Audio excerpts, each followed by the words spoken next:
What's up, everyone, and welcome back to the Just Swingin podcast with Symone. And today I'm joined by Andre Butler. He is the owner and operator of Graveyard Mentality, training some of your favorite outfielders. And he also is a coach, a seasoned coach, and also a coach at USA Baseball. Andre, thank you so much.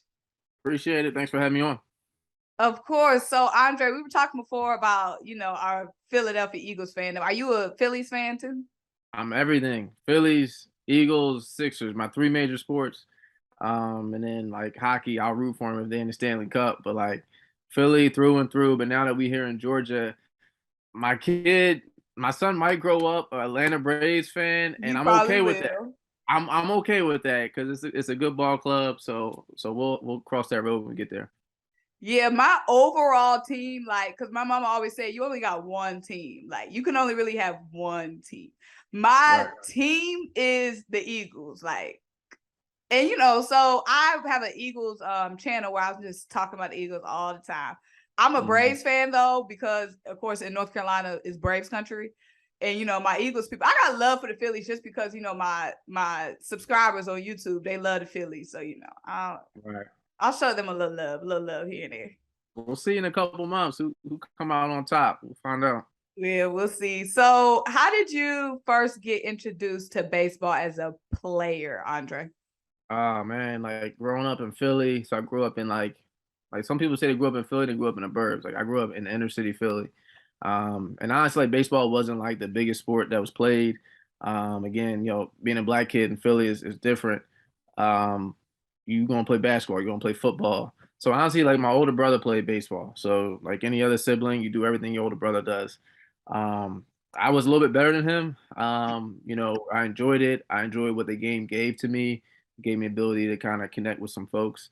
Create diversity amongst myself, moved me to the suburbs. Like, so that was kind of my first interaction. It didn't really have much to do with the game itself. It had to do with like who I was connecting with outside of the game, because of what the game did for me. So, is the younger sibling better because they watch their older sibling? Because I feel like a lot of time in sports, like the younger sibling is better. Facts.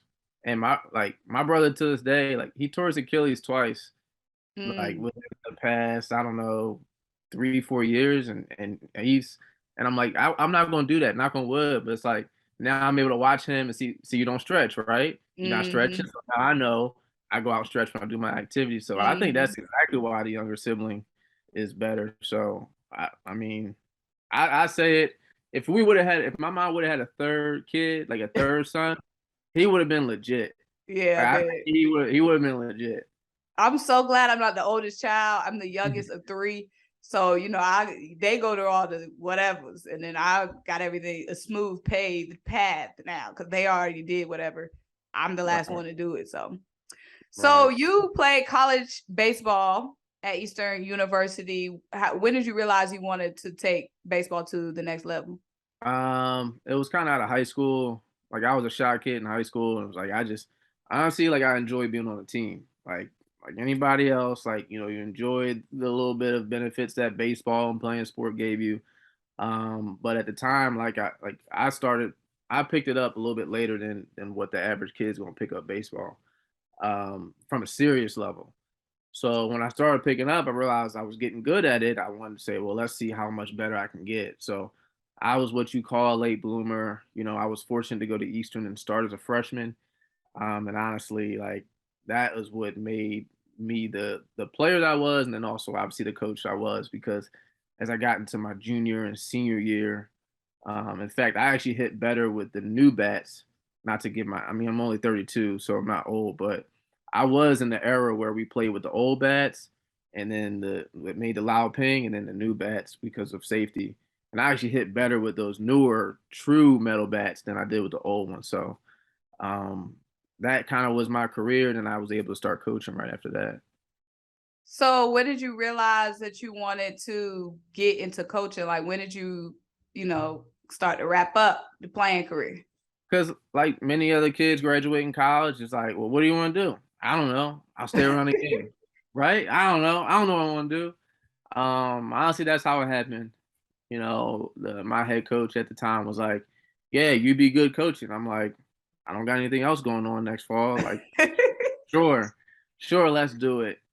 And honestly, I did it just thinking it'd be like, all right, I'll do this for a couple years, and then I had my degree in education, but I don't like being inside all day. Like being inside for me, like, unless it's super hot or like raining outside, I like to be outside.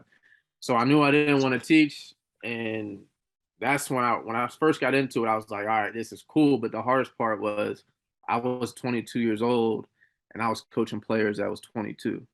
Mm. Like, all right, I can't be your buddy, even though we played against each other a couple months ago. That was like the challenging part being a young coach. So, what was your first coaching job at a college? So it was crazy. So I was at Eastern, and I had to finish the extra semester. I graduated in 2000 December 2012.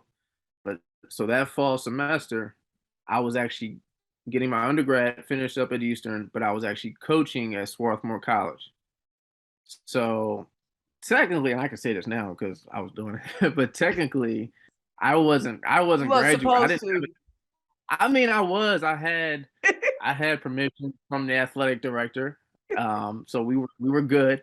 So I had was finishing my degree at Eastern, and they said as long as you get done before the season starts, you're good.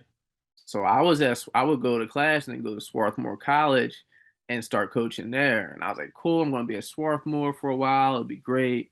And then like 3 months later, I had a connection at University of Penn in the Ivy League, and they were like, you want to come over here and coach? I'm like, oh dang, yo, this how quick it moved. So, what were So you doing? Like, because obviously you had to be good, like really good, to get that job at Penn. So, like, what were you doing? Like, record wise, what was standing out? we didn't play a game. We didn't we didn't play a game yet. So like you know how the industry works. Like be in the right place at the right time. But not okay. Yeah, it works like that. But not for a coaching job. You know, the coaching jobs becoming few and far between. And I'm not even a Yeah. coach, and I know that. You gotta work hard, you gotta let people see you work hard. Um and you gotta be a good person. So yeah, so then December, so once I graduated, it was like that January, University of Penn called and said, all right, we wanna give you an opportunity to come on staff. So then I was like 23 on staff, and now I'm coaching. I went from coaching Division 3 kids that was 22 to Ivy League kids that are 22. Um, so straight brainiacs. So you didn't coach one game at Swarthmore No, before they were calling you at Penn. yeah, not one game. Something's missing here, Not one. Dre. You Not holding not something one. back. Not one single game. And it's just you never, especially when you're young, like you're never really able to get comfortable. And I've always lived to be like, don't have one foot in and one foot out. Mm-hmm. As my career kept going, I did catch myself in moments being like, ooh, like that job looks good. Ooh, I love to live in that city. You know what I mean? So it just kind of spun out of that. So how long were you at Penn? So I was at Penn for two seasons. Mm-hmm. Um, and I was like, all right, I want to be like the head of recruiting. I want to be able to get more experience. So I left Penn and went to a school called DeSales University in Allentown, Pennsylvania. Now DeSales had the hookup. Like people be knocking Division 3 sometimes, but DeSales had, I mean, we almost had like a Division 1 budget. They were like, Andre, you can take the recruiting car whenever you want. What? So some other coaches that were there just getting their grad school done and stuff like that, they were like, yeah, like we're trying to hang out and not really go to like recruiting events. And I'm like, y'all gonna give me it was a white Impala, I never forget. I used to email Susan was the secretary. She retired. She was a nice lady. And I would say, Susan, I need the car for 5 days in a row. She'd say, sure, the keys are What? in the mailbox. So, and honestly, me taking a job at DeSales opened up so many doors for me because I was able to get out on the road, go see the top kids, go see the kids for the program that we're trying to, bring in. And they didn't care, like we're reimbursing meals, everything. And again, Division III school, but they were putting a lot into their athletic department. So it was a huge blessing for that. So in that role, you were like a scout essentially. I was the recruiting coordinator, hitting coach, and unfortunately, but fortunately, I only spent one season there, a total of 11 months. And I was Probably like, because you was running up their budget too much. no, nah, they did say one time, the AD, he was a cool dude. So our athletic director was our head basketball coach. Mm-hmm. So it was nice, like he understood. But there was one time he was like, "Hey, Andre, if you're gonna be eating these type of meals, um, we're gonna need to, dial it back just a little Right. bit." And I wasn't splurging, but I don't eat McDonald's. I don't, so I make sure I get something good in me. But yeah, that was a spot. Like I would drive around that white Impala and they'd be like, "Yup, that's definitely Andre pulling up to go recruit at a game." So what opportunity did you pursue after DeSales? Well, it wasn't what I pursued, is what Came after somebody, you? yeah. And after the sales, I was like, all right, what's next? Remember, I talked about get one foot in, one foot out. So when And you over, say 1 foot in, 1 foot out, are you saying like not being fully committed to one thing? well, it's not being fully committed, but it's hard to not like look, especially when you're young. You know Okay. what I mean? Because we're Yeah. all and stuff. Like, look, I'm a coach my players that's there, but the reality is I'm trying to make y'all better so that we can all look good. And when we all look good, I get a better job. Mm-hmm. Because the head coach at DeSales, I wasn't going to be the head coach there. He's still there now, and he's phenomenal at what he does, and I was never going to be able to say, yeah, I'm going to be at DeSales and I'm going to build a house here, and this is where my Yeah. family be. So like I got to get out, and to do that, we got to win. So we were good, but that's when a Penn State opportunity opened up for me, and I was like, oh. Penn State. I'm like, this is my first time in some Power Five type deal. I'm like, this is a little nice. So again, it goes back to like that story. I'm like, I'm a kid from North Philly, picked up baseball late, and at that time I was only like 7 years into coaching, Uh-huh. maybe six. Yeah, about 6 years. So I was like, dang, this would be nice. So I interviewed for a position there. Um, they call it the volunteer position. So you know what that means? Mm-mm. Volunteer position pretty much means that the university can't pay you, but you can get paid from camps, clinics, and people Oh. like you'll be like, hey, we want Penn State there, so they'll go pay me, they'll fly me out to go work camp. Oh, okay, okay. All right, so they were like, hey, we'll offer you this. So I'm like trying to add up what that money's gonna look like. At the time, I just started dating my wife, which was my girlfriend at the time. I'm like, yo, you trying to go live at Penn State?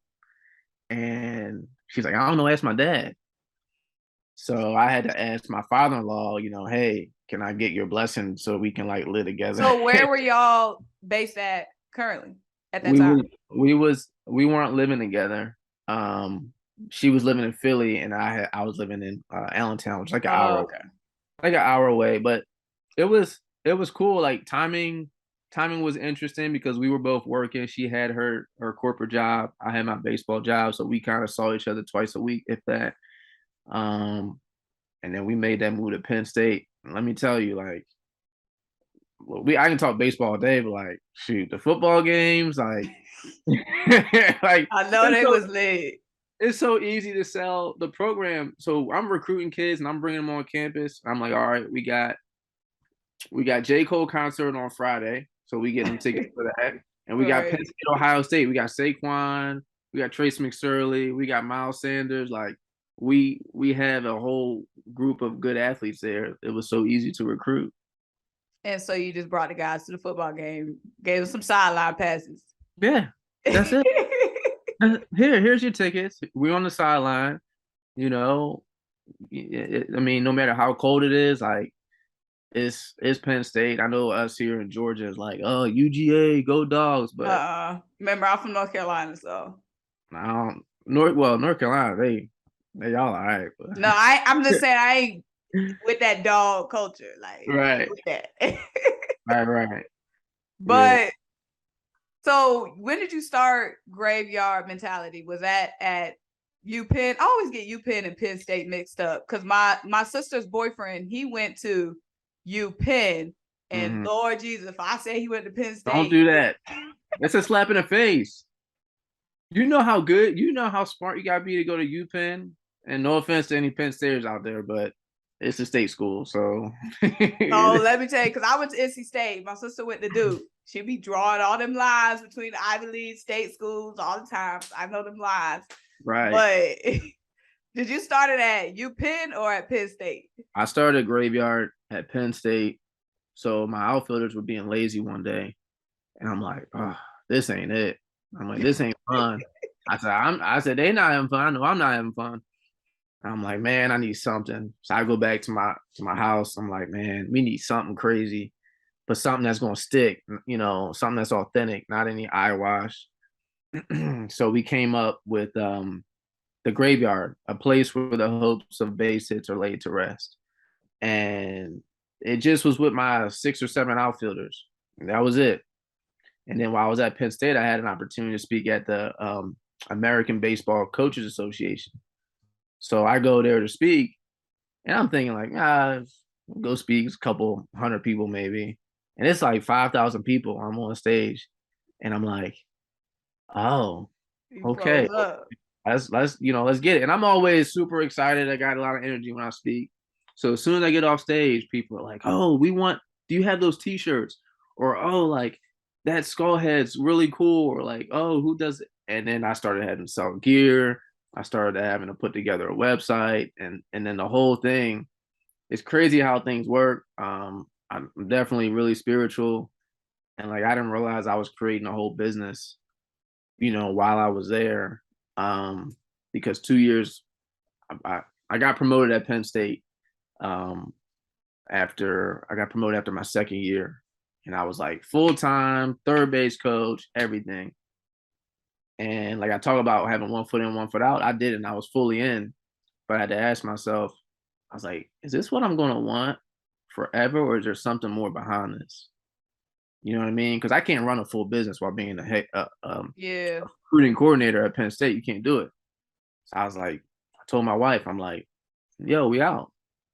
She was like, what are you gonna do? I'm like, we're out. I'm gonna run Graveyard, and Graveyard is gonna be a business. LLC did, trademarked it, everything. So for the past 3 years, about 3.5 years, we've been full operation, full business. So at what point did you feel comfortable to have Graveyard be your full-time thing? Like at what point was it like, okay, this is really getting traction? I mean, I was only comfortable with it because I was running it. Mm-hmm. You know what I mean? Like I never really doubted the idea, because I knew that there was nothing else like it. Because honestly, like everybody goes, if an outfielder makes a nice catch, they say no fly zone, right? But they do that in football. Like that's what the DBs and safeties like. They They have, do no fly zone. you know what I mean? So it was like I realized that I had a space of something that people weren't touching on, and I had a space of something that was so unique that like I caught a dude trying to run a business on Instagram and was calling it Graveyard. Like I had to reach out, was like, yo, homie, I got help. And I was nice about it at first. I was nice. I was like, yo, man, like I got it. It's trademarked. If you need to see documentation, whatever, but like please, like end this. He tried to fire back at me, and it didn't work out too well for him. But to me, that was like it was like a proud moment, that I had somebody out there that was watching. It was like, yeah, cool, I'll replicate that. Right. That's how you know you're doing something when they start copying. Yeah. So it was just like confidence. I never really was uncomfortable with it. I just knew it was going to take time, and it's still taking time. Like I'm still not where I want it to be, but I like where it's going. So you said you started out with your players at Penn State. Those were your first clients. How did you reach and get new clients in outside of those? So I was like, well, my goal is always to coach the best players in the country. And if I'm not coaching them, I want to be able to try to help those players become the best in the country. So I started reaching out to the best guys that are already at that level, guys are already at the major league level. So I've been able to connect with guys like Jackie Bradley Jr., Curtis Granderson, Gary Sheffield, Jonathan Davis, so many guys in the big leagues. My man, coach for the Pittsburgh Pirates, Coach Brock, he's a first base coach and outfield coach. Like one thing I noticed is the baseball community is like they're super helpful. Like they want you to win.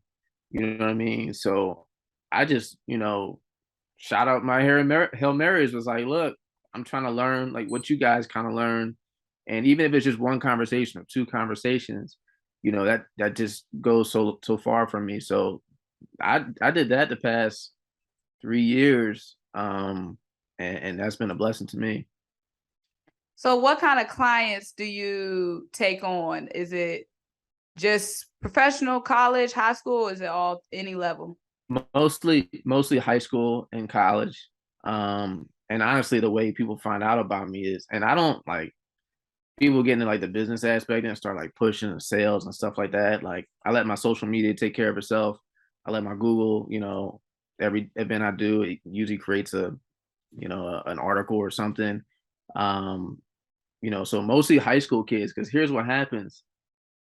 The best player is going to play shortstop till about, eighth grade, and then once ninth grade happens, you got 5 shortstops on the field. And it's high school, right? It's high school. True. So Trey Phelps, my man Trey, going to UGA, and we, he's at third. He comes to USA Baseball at third base, and we put him over at first base because there's so many good ball players on the field. And that's why I was telling Trey, is like, shoot, you might be out in the outfield before you know it. But around that high school level, kids start making their way out to the outfield, but they never played that position. Right. So now it's like, well, what am I going to do? I mean, I can't just get by off my bat. I can't just try to out hit everybody. I got to play defense too. So where do you go? Graveyard mentality. So that's the perfect timing of when I get those younger high school kids before it's too late. And then obviously those college kids that are like, I never really had this, so I'm looking for that type of training. That's interesting. So what's the biggest, like, do you see like a lot of, the kids that's already like well advanced, they're going to be acceptive of having to, move out of position. But do you get like a lot of pushback to somebody who doesn't think, oh, they're not going to move me or whatever? The good ones, the good players, no, because they know if they push back too much, they're just not going to play. Yeah. You know what I mean? The good players, they don't push back. They're just like, I'm happy to be out here. They're like, they're like, dang, I'm glad you told me, coach. Right. That's true. Like, I'm glad you told me, because it's giving me another opportunity to be on the field. And the way I look at it, like every day it's three spots out there. Right. And some of the best, the 3 guys I always talk about. So Bryce Harper, Mookie Betts, Mike Trout. They make a lot of money. Everybody's always talking about them. They can sure as heck hit the ball, but they play really, really good defense too. And if you ask like young kids now, who's your favorite player? You're going to hear 3 of those names brought up a lot. All the time. So to me, it's like, I don't know. There's many people in this world that have great ideas, but like, just like your podcast, right? Everybody's, I want to do a podcast. I want to do this. But like, how many people actually follow up on that? You know what I mean? So that's what makes a great idea. Great idea is like people following up on it, being consistent, kind of staying on your game. So when you think about graveyard mentality, the long term, because you said, you love your growth, of course, but, you're still young. The company's still young. It still has a long way to go. Where do you want to see it go when you envision it? Is there any like specific players you want to work with? Any specific companies you might want to work or collaborate with? Yeah, honestly, like I definitely believe the sky's the limit for the business. Um, you know, whenever I get a chance to work with any player that's like at a high level, like, it'd be an ACC. I work with a couple ACC players. I'm like, man, like this is good. This is what Graveyard is all about. Um, but I think more so like certainly collabs, right? Like if Under Armour was like, yeah, like we want to do a collab, or if Nike or something was like, we want to do that, because it has never been done. I said this the other day to my wife. I was like, I have the largest outfield training company in the entire world, the entire country, right? Maybe I'm wrong, but I'm pretty sure, I think I am absolutely right. I think I'm right. So just being able to have that, and now you look at sports, especially baseball, you can go somewhere and get 1,000 pitching coaches, catching coaches, hitting coaches, and that crowd, that space is crowded right now. It's so crowded. So I just took the position that I played and the passion I have for it and said, it's 3 of y'all on every team, at least minimum of 3 of y'all. You got a place to come to. So how did you get to USA Baseball? Ah, man, I was sitting at home, and well, first off, one of their guys, so I two of their one of their guys was in town in Philly, and I got him some cheesesteaks.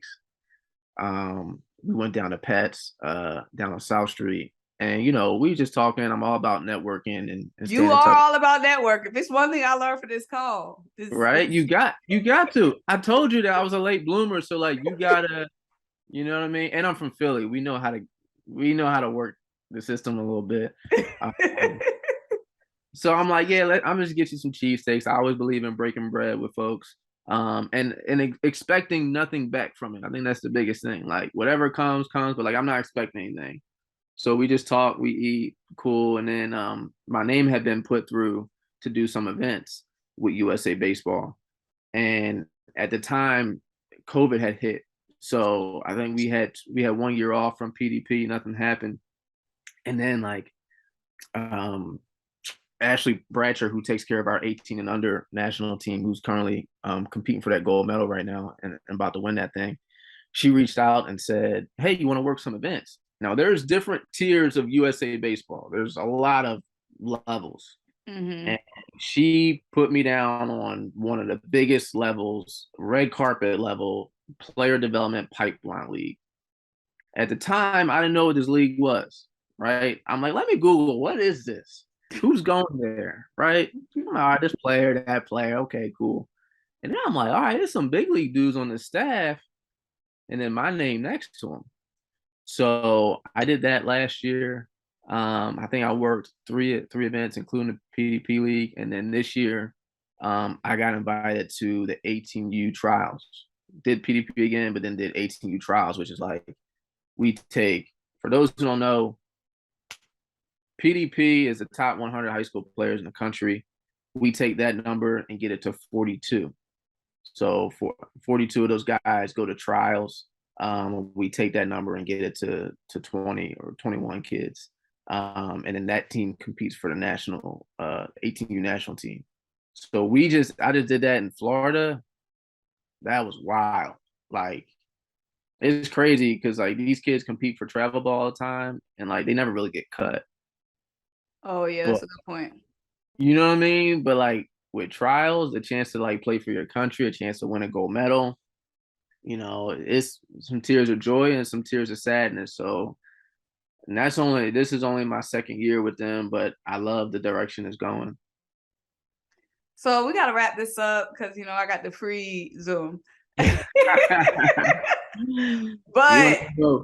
how did you get to Atlanta? Like I don't out of this whole timeline, I'm not seeing Atlanta. How Atlanta got there? Baseball. I ran my business out of Pennsylvania for like 2 years, and I said, and we had our son a year ago, and I was like, if my kid want to be good at baseball, no offense to my Pennsylvania listeners out there, but if my kid want to be good if I want to continue to get better at what I'm doing, I know that this state, this Georgia, produces some awesome baseball players. And honestly, it was between Atlanta and North Carolina. So sorry, but you here too. So look at you. You ain't no better, right? So I was like, my wife and I are just, it's a no brainer, and we've loved it since we've been here the past 3 months. Y'all only been here 3 months. 3 months. So you really moved to Atlanta. Yeah. Okay, I can see it because the talent is for your industry. If your main client is a high school baseball player, it's booming. And guess what? I don't got to worry about going inside because it's warmer here. Oh yeah, a lot warmer. Right? A lot. It's a lot warmer. And if we in the outfield, we running down balls anyway. In December, if it's 35 degrees, get out and let's go run, and it'll keep you nice and warm. I don't know if I want to. It's 35 degrees. 35 degrees. The sun out. Let's go play ball. That's that graveyard mentality right there. That's that graveyard mentality. So lastly, let me ask you this. So I'm going to an Eagles game okay, I've been to Eagles games, but I've never been to an Eagles game in Philadelphia. I've only seen them play in Atlanta and at FedEx Field in Washington. So what's the game day ritual? Well, you gotta get a parking spot for one. You driving? You don't? Okay, good. That's good. Don't worry about having a car because that's the hardest battle. Yeah, that's anywhere though. I feel like having a car like at a game is just such a burden. Nah, I do got a parking spot that's free if you ever do. Car my way. But you go to Xfinity Live. Xfinity Live is a nice little cool sports arena down there. It's got like other games on and stuff like that. Honestly, you'd be cool just walking around tailgating. That might be the better move. Xfinity Live is hit or miss sometimes. But it's usually jumping. But it's not like the Battery though. The Battery be lit. Exactly. It's not like the Battery. It's not like the Battery because it's like a bar scene arena that it's good. It's really good, but the Battery's got so much more. Yeah. Yeah, so I'm probably stick with tailgate. Don't buy any pretzels from the dudes outside selling them. They're probably from last week's game. I could definitely see that. Pretzels always stale. I don't care what it is. The pretzel's gonna be stale. I don't care. I don't even know if I've ever had a fresh pretzel in any setting. Yeah, they stale. But I'm pretty sure our paths are probably gonna cross at some point. Now that you in the A, so I'll probably see you around somewhere. Definitely. Well, when you go to Philly, make sure you bring me back a cheesesteak. But guys, I'm Symone. This is Andre. This is the Just Swingin podcast. He is the founder, owner, and operator of the largest, biggest, best outfield training program, Graveyard Mentality. Thank you guys so much for joining us. Thanks, Symone.